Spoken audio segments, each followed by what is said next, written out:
This is the Lone Crater YouTube. We hope this video helps.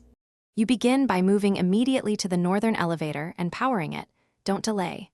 Once done, deploy your fast decoy drone to draw the first patrol while you slip to cover. Make sure to swap in your 6+ level attacker before the elevator reaches the lab so you have damage ready. The reason is simple. You need initial control within 20 seconds to avoid reinforcements. Move quickly, use cover, and keep stamina managed so you can start the core sequence without interruptions. You now hit the core mechanics. Activate console and then console B immediately, because that prevents the lab lockdown sequence. Once consoles are cycling, move to turret nodes and focus your attacker on shielded points to break defenses quickly. Make sure you save one consumable for the generator phase. You will need it to push DPS through the 45-second overlap.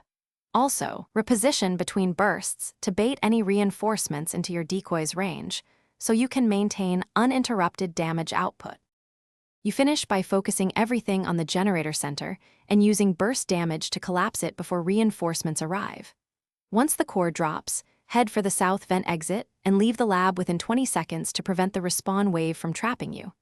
If something goes wrong, like a stuck objective or enemy block, reset quickly by exiting to the main hall and re-entering. That clears AI aggro and restores console timers. Keep calm, repeat the sequence, and adjust timing by 10 to 15% if needed. Thanks for watching. Consider subscribing if we helped you.